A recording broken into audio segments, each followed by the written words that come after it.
Olá, meu amigo, minha amiga, muito obrigado por vocês estarem aqui no nosso Portal do José.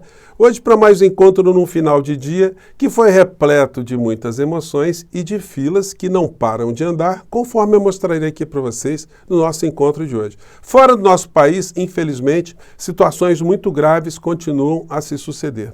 E elas nos dão conta de um fenômeno extremamente perturbador, que é a manipulação da opinião pública de camadas muito importantes no mundo inteiro, sempre visando para que haja uma legitimação de ganhos econômicos de grupos econômicos poderosíssimos. Lá fora, isso também vale aqui para o Brasil. Vou conversar com vocês sobre tudo o que está acontecendo, mas antes de mais nada, é sempre muito importante convidar você que está chegando agora ao nosso portal e não nos conhecia, para que você se inscreva aqui conosco, que venha participar das nossas atividades, dê o seu joinha, mande seu comentário, compartilhe os nossos vídeos e, se puder, se inscreva no nosso clube de membros, tá legal? Então vamos aqui desvendar os nossos temas. Gente, eu vou começar aqui com uma situação que eu ventilei com vocês nos nossos encontros anteriores, baseado no editorial de ontem do jornal O Globo, que teve esse título aqui, né? É um título assim bastante arrogante, né? Porque tenta aqui dar uma intimada e ensinar o presidente da República para que lado ele deva ir, né? Isso é um negócio muito complicado. Um jornal em qualquer lugar do mundo ficar dizendo para alguém que foi eleito, olha, tem que ir por aqui. O editorial disse, o Lula de 2023 tem muito a aprender com o Lula de 2003. Quer dizer, o Lula de 20 anos atrás, ele está muito melhor, né? Pelo menos nessa visão aqui, do que o Lula atual. 2 décadas representam enorme retrocesso na visão do presidente sobre disciplina fiscal. Lá pelas tantas eles falaram, né? Mesmo assim, elas foram reiteradas repetidas vezes, que é a história de cortar gastos. Gente, só que é o seguinte, eles impõem aqui toda hora que esse corte de gastos tem que ser perseguido de toda forma, né? Só que eles não informam como, e nem aonde, e nem quanto. Então, seria o momento do presidente da República colocar essa questão que eles estão lançando agora, né? Já que vocês querem que se corte gastos, mercado financeiro, o mercado, Grupo Globo, as grandes organizações. Então vamos discutir isso abertamente, vamos cortar gastos assim de uma forma transparente, vamos colocar isso para a sociedade e aí certamente teremos muitos gastos que são feitos com juros, que aí essa gente vai querer pular para cima e para baixo, né? Foi só colocar aqui que eles estavam fazendo aqui um primeiro ultimato ao presidente da República, que os jornais hoje, como se fossem regidos por uma grande orquestra, todos eles publicaram títulos parecidos, dando uma queimada aqui. Me refiro especificamente a esse tipo de situação que eu estou mostrando aqui para vocês. Acho que está dando para ver, né? Meta fiscal em xeque. Lula diz a ministros para gastarem. Dinheiro bom é em obras. Então, eles estão passando a ideia aqui que o Lula está pouco se lixando para a responsabilidade fiscal, que o negócio é gastar, né? E todos os jornais foram na mesma linha, né? É uma orquestra que está sendo regida aqui, né? Você pega aqui a Folha de São Paulo, vai na mesma direção. Lula quer ministros como os melhores gastadores de verbas. Agora o caderno econômico aqui do Estadão. Lula manda ministros serem os melhores gastadores em obras. E aí nas entrelinhas eles colocam isso aqui, ó. Em meio a discussões para rever a meta do déficit zero em 2024, o presidente afirma durante reunião ministerial que dinheiro bom é dinheiro gasto em obras. Então, quer dizer, a ideia é essa, né, que eles estão passando, que o Lula está pouco se lixando com a meta fiscal, está querendo gastar a moda Bangu, né? Lula pede a ministros que sejam melhores gastadores. E aí depois o editorial do Estadão manda essa aqui. A natureza de Lula, sempre que teve de escolher entre a responsabilidade e a popularidade, Lula nunca titubeou. Haddad é o sacrificado da vez do altar do populismo, Lula petista, entre outros certamente virão. E aí, gente, quando nós analisamos o que rolou nessa reunião ministerial, O Lula simplesmente ele falou com os ministros para fazer o lógico. Se tem verbas que já estão destinadas nos ministérios para serem gastos, para não sobrar grana para o ano que vem, para ficar uma má gestão, esses ministérios têm que dar conta de resolver a aplicação desses recursos instantaneamente e imediatamente, porque isso acontece no Brasil em todas as administrações públicas, né? Então foi isso que ele falou. Confira aqui se eu estou falando alguma coisa diferente. Vamos lá. Para a gente poder, colocar em prática. Uma coisa importante, por isso que o companheiro Haddad está nessa mesa aqui, além de ser o nosso libertador de dinheiro, o cara que põe dinheiro na mão dos ministérios, ele tem uma coisa muito importante que é o seguinte: a gente não pode deixar sobrar dinheiro que está previsto ser investido nos ministérios. A gente precisa transformar. Eu sempre disse o seguinte: para quem está na fazenda, dinheiro bom é dinheiro no tesouro. Mas para quem está na presidência, dinheiro bom é dinheiro transformado em obras. Simples assim, mas é como eu estou dizendo para vocês, né? As senhas estão sendo dadas para que a presidência da República, o governo, perceba que os grandes veículos não são aliados, eles estão num campo oposto. E se eles estão num campo oposto, não dá para ver um discurso conciliatório o tempo todo, porque eles querem ver a caveira do presidente da República, a caveira desse governo, para que o mercado continue a se dar cada vez melhor, cada vez mais com mais acúmulos de recursos, como nós sempre tivemos aqui no nosso país. Então, quem sabe essa situação que eles estão levantando agora, já que é para se discutir gastos, vamos discutir todos os gastos, não tem que ter nenhum lote que deva ser preservado, né? Então, essa é uma questão aí que vamos ver como é que serão os desdobramentos do comportamento do governo com essa ofensiva que parece estar devidamente orquestrada dos grandes veículos de comunicação a favor do mercado e, obviamente, contra o povo brasileiro. Bom, mais cedo eu comentei com vocês o desespero da figura do inelegível, né? Ela está se acentuando, tá, gente? Está tendo muita borbulha em cima disso aí. E o que me deixa assim, sempre muito assustado, aqui no nosso portal, é o volume de bolsonaristas que chegam aqui e ainda continuam a fazer algum tipo de ameaça, algum tipo de vaticínio, né? Olha, o presidente Bolsonaro, ele é muito popular, ele está o tempo todo com pessoas em volta dele, chora petista, chora esquerdalha, chora comunista. Eles estão nessa situação paranoica ainda. Quando eu vejo esse tipo de comentário aqui no nosso portal, eu não consigo deixar de me lembrar das pessoas que estavam assistindo o jogo Brasil e Alemanha, onde o Brasil perdeu de 7-1, o juiz encerrou o jogo e o cara na arquibancada ficou com aquele olhar ali de inútil paisagem, né? Aquelas pessoas ali, pode ser que uma ou outra ali quisesse que o tempo voltasse para trás, né? E que o Brasil revertesse o placar.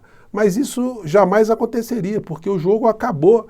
Então, para o Bolsonaro, o jogo acabou, ele está inelegível e ele irá para a cadeia. Então, eu não consigo entender o que anda na cabeça dessas pessoas. Elas estão fantasiando como se estivesse carregando um cadáver, né, político, né, querendo que esse cadáver ressuscite, né? Então, enfim, são coisas que estão andando por aí. Mais cedo a gente teve uma matéria que mostra que a ABIN grampeou 30 mil telefones e agora a notícia mais recente, né? Polícia Federal recupera monitoramento da ABIN de adversários de Bolsonaro. O que vai acontecer, gente? Durante 30 dias agora, a Polícia Federal vai começar a revelar os telefones que foram grampeados. Olha só, tem muita gente com curiosidade, inclusive esse que vos fala aqui, né, para saber por que essa gente estava bisbilhotando o telefone dos opositores e o que eles queriam depois no final, né, se Bolsonaro fosse reeleito, né? Enfim, vejam do que foi que nós nos livramos. E o Macaco Tião, que foi presidente do nosso país, continua publicando esses vídeos aí de autopromoção. E aí ele vai alimentando isso na cabeça das pessoas, né?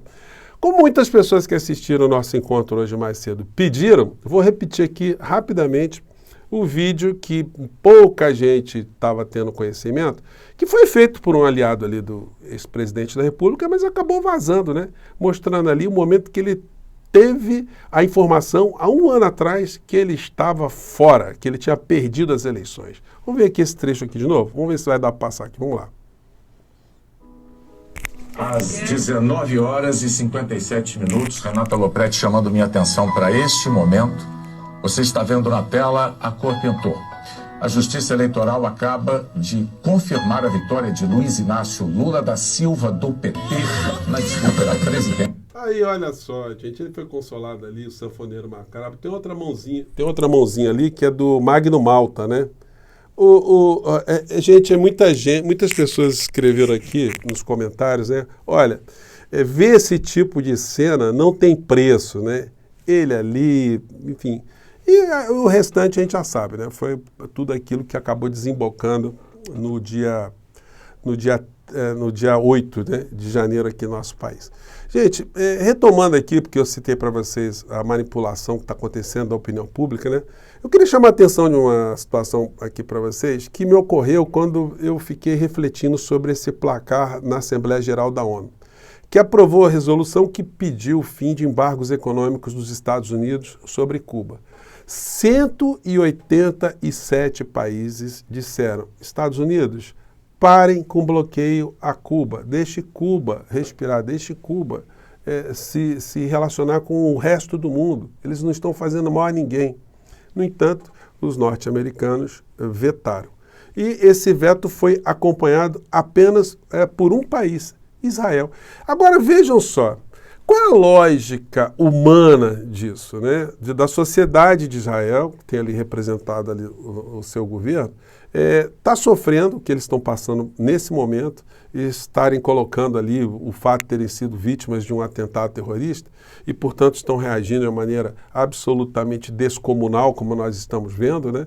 O que justifica eles reforçarem ou serem o único país a votarem a favor de se sufocar uma outra nação lá do outro lado do mundo, que não praticou ato terrorista contra ninguém, não invadiu casa de ninguém, não invadiu kibbutz de ninguém?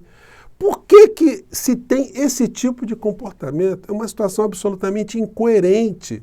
Isso mostra pra gente uma situação que, enfim, tem que ser debatida bastante, né?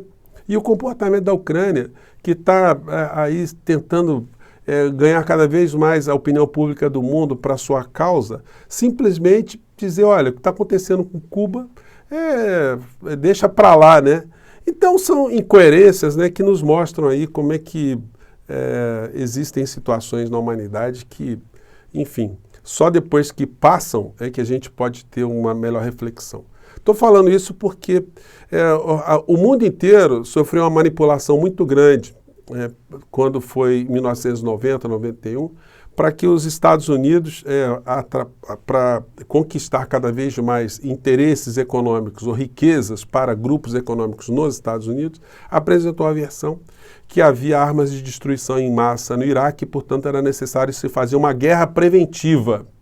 Então, os iraquianos que nunca tinham dado nenhum tiro contra nenhum norte-americano, nunca tinham feito nenhum atentado contra nenhum norte-americano, simplesmente por se dizer que o Saddam Hussein seria amigo de Osama Bin Laden e que teria orquestrado, apoiado o 11 de setembro, então, pronto, foram para lá, destruíram o Iraque todo.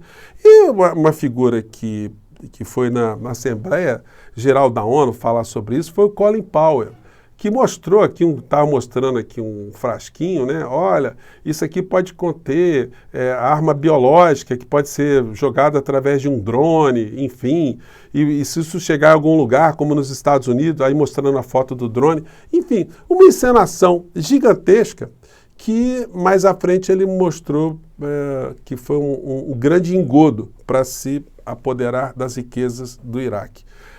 A gente tem que levantar essa questão porque nós estamos diante de uma questão econômica de fundo. E eu levantei aqui no nosso portal, se eu pudesse fazer uma pergunta ao senhor Netanyahu, aliás, faria duas, né? Primeiro é o seguinte, quem ficará com gás de Gaza depois que vocês matarem todos os palestinos, destruírem qualquer figura do Hamas, enfim, vocês banirem quem estiver na faixa de Gaza? Quem é que vai explorar a riqueza da faixa de Gaza? Essa é uma questão. Segundo lugar, quais empresas localizadas em algum lugar que bancarão, que farão a reconstrução da faixa de Gaza? São questões, né? Vou colocar esse link de novo aqui, de 2009, dessa situação aqui da bacia de Gaza, que tem muito gás, né? E que não são situações desprezíveis. Outra situação também que eu acho assim de uma incoerência muito louca É isso aqui que ontem eu vi no jornal, mas vi aqui também, vi na televisão e vi nessa matéria aqui, que tem a ver, né? Matéria diz pra gente um negócio assim, muito anacrônico. Israel ignora a pressão dos Estados Unidos e vincula a trégua à libertação de reféns. Ontem eu vi o parente de uma vítima, de um cara que está refém lá, o cara dizendo o seguinte, olha, enquanto não soltarem meu irmão, tem que continuar o bombardeio. Eu achei aquilo totalmente ilógico, né? Você consegue imaginar você tendo um parente sequestrado em algum lugar e você sem condição nenhuma de resgatá-lo? E a solução, se ali bombardeio da região toda onde está o refém? Então, meio que assim, olha, eu quero que continue o bombardeio mesmo que mate o refém. Então, são coisas assim que mostram como a sociedade está adoecida e como é que a radicalização, o ódio, chegou a um nível que, enfim, beira a completa irracionalidade e a completa desumanidade, né? Bom, queria jogar essas questões para vocês, tem mais assuntos aqui, mas amanhã a gente volta porque as filas estão andando, tá bom, gente? Eu fico por aqui, um grande abraço, mande seu comentário. Tchau!